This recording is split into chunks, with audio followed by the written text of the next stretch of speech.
बिहार एवं देश की तमाम आंगनवाड़ी सेविकाओं को प्रातः वंदन, सुप्रभात, अभिनंदन।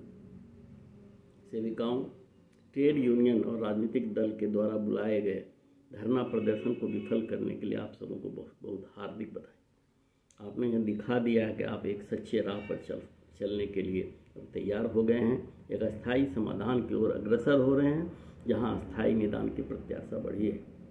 सेविकाओं, यह राजनीतिक दल का संगठन नहीं हो सकता। आंगनवाड़ी सेविकाओं का समस्याओं का समाधान राजनीतिक दल के दलालों ने उलझा कर रख दिया है और ये लोग सिर्फ सालाना जश्न करते हैं, जिला सम्मेलन, राज्य सम्मेलन करते हैं।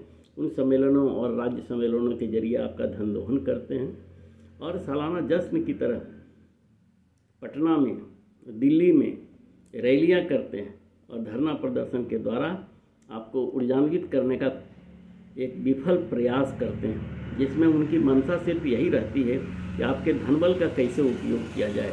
उनको तो अपनी राजनीतिक रोटी सेकनी है। आंगनवाड़ी सेविकाओं की समस्या से उनको कोई लेना देना नहीं। आज ये कोई बताने के लिए तैयार हैं क्या? इन 45 वर्षों की लंबी सेवा अवधि में पूर्णकालिक मजदूर का दर्जा प्राप्त करने के लिए उन लोगों ने क्या किया है? कितनी बार उन्होंने भारत सरकार के पास इसके लिए प्रयास किया, धरना दिया, प्रदर्शन किया? ऐसा नहीं किया है उन्होंने। वो सिर्फ और सिर्फ कुछ चंद टुकड़ों पर सेविकाओं को छलने का काम करते हैं। सरकार की इस कुत्सित राजनीति में वो भी शरीक रहते हैं। सेविकाओं, आपकी समस्या क्या है? असली समस्या यह नहीं है कि आपका मानदेय कितना होगा। सबसे पहले आपके पद का निर्धारण होना चाहिए। आप सरकारी कर्मी बने, आप एक पूर्णकालिक दक्ष मजदूर बने, इसके लिए संघर्ष करने की आवश्यकता है। कई एक बार भारत सरकार और बिहार की सरकार को इस ओर इंगित किया गया है, लेकिन ये सरकारें सुनने को तैयार नहीं हैं। इन्हें सिर्फ कोर्ट की भाषा अब समझ में आएगी। अभी हाल फिलहाल में गुजरात की सेविकाओं ने ग्रेच्युटी का एक केस जीत कर एक मिसाल कायम किया है। फिर उसी गुजरात की सेविकाओं ने हाईकोर्ट के द्वारा सरकार और केंद्र सरकार को निर्देशित करने का काम किया है कि आंगनवाड़ी सेविकाओं को सरकारी कर्मी का दर्जा दिया जाए। लेकिन यह सरकार बहरी है और कुछ सुनने को तैयार नहीं है। त्रिपुरा उच्च न्यायालय का भी फैसला आया, बिहार में भी कुछ फैसले हुए, लेकिन इन सारी बातों से सरकार को कोई फर्क नहीं पड़ने वाला है। सरकार की कानों पे जू नहीं रह रही है। तो आखिर क्या होगा इसका निदान? आपने एक सही कदम उठाया। ट्रेड यूनियन और राजनीतिक दल के दलालों को आपने दरकिनार किया है और इसके लिए आप बधाई के पात्र हैं। आप एक बात समझ लीजिए, निश्चित रूप से आंगनवाड़ी सेविकाओं की समस्याओं का समाधान सिर्फ कोर्ट के पास, न्यायालय ही आपका रास्ता तय कर सकती है। 45 वर्षों तक आप इतना लंबे संघर्ष के बावजूद सरकार ने आपको दिया ही क्या है? 45 साल में सिर्फ 4500 रुपया। कुछ राज्य सरकारें कुछ अतिरिक्त मानदेय दे देती हैं। बिहार सरकार ने दिया कितना? आप मान सकते हैं कि आज इस महंगाई के दौर में 7000 रुपया प्राप्त करना ही सेविकाओं का उपलब्धि है। क्या इस महंगाई के दौर में सेविकाओं के बाल बच्चे नहीं हैं? उन्हें सुखमय जीवन जीने का अधिकार नहीं है? क्या इस अधिकार का हनन राज्य सरकारें नहीं कर रही है, केंद्र सरकार नहीं कर रही है? लेकिन अब राजनीतिक रूप से इस समस्या का समाधान नहीं होगा।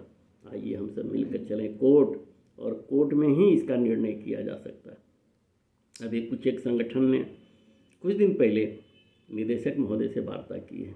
मांग क्या रखी गई है? बर्तन उपलब्ध करा दिया जाए, मोबाइल उपलब्ध करा दिया जाए, मानदेय में रेगुलर कर दिया जाए, गोद भराई और अन्नप्राशन की बातें उठाई गई। क्या यही अस्थायी समाधान है? आप सोचिए, गंभीरता से सोचिए। इन सारी बातों का समाधान हो जाएगा यदि आप सरकारी कर्मी के बतौर काम करने लगेंगे। आपकी सेवा नियमावली बनेगी, आप एक पूर्णकालिक और दक्ष मजदूर बनेंगे जिसके आप वाजिब हकदार हैं, तो ये सारी समस्याएं स्वतः हल हो जाएंगी। इन छोटी छोटी बातों में सेविकाओं को उलझाने का कोई औचित्य भी नहीं है। आज सेविकाएं इतनी सजग हैं, जागरूक हैं, सुशिक्षित हैं और अपने संघर्ष के लिए लड़ने के लिए तैयार हैं कि उन्हें अस्थायी समाधान मिलने से अब कोई रोक भी नहीं सकता है।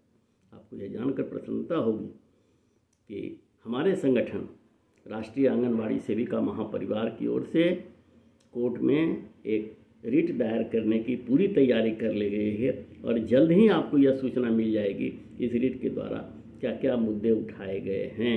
इन मुद्दों के आधार पर हमें विश्वास है, पूर्ण विश्वास है, भारत की न्यायपालिका पर हमें खुद विश्वास है कि आंगनवाड़ी सेविकाएं जो महिलाएं हैं और उनके साथ जो बहुत लंबे अरसे से अन्याय हो रहा है, इस अन्याय को दूर करने का रास्ता वहीं से हमें मिलेगा। आइए हम आह्वान करते हैं, आप सब आइए, मिलजुल कर हम लोग चलेंगे, कोर्ट चलेंगे, जीतेंगे, यही हमारा ध्येय है, यही हमारा लक्ष्य है। छोटी छोटी बातों में उलझने का कोई औचित्य नहीं है।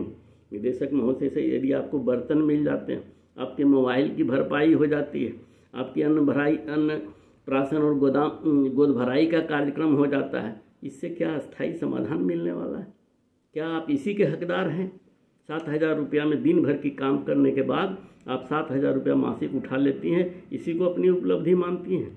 अब भी सचेत होने का समय है, आप लोग एकजुट होइए, चलेंगे हम लोग न्यायालय से ही एक आशा है और उस आशा को प्राप्त करके हम अपनी विजय गाथा लिखेंगे। इन सब में आपका सहयोग और समन्वय की अति आवश्यकता है। संगठन के दलाल जो लोग हैं, राजनीतिक दल वाले, उनसे दूर हटिए, ट्रेड यूनियन से दूर हटिए और कुंडली मार कर बैठे हुए वैसे आपके जो संगठन है उसके पदाधिकारियों से अपनी दूरी बनाइए। वो लोग सिर्फ आपको भरमाते हैं, कोई उचित समाधान का रास्ता तलाश नहीं पा रहे हैं। इसीलिए अब एक समय आ गया है कि नई और सुनियोजित रणनीति के तहत हम लोग कोर्ट की लड़ाई लड़ें, वहीं से हमें न्याय मिलेगा और उसी न्याय के भरोसे आंगनवाड़ी सेविकाएं जीतेंगी, जरूर जीतेंगी। इसी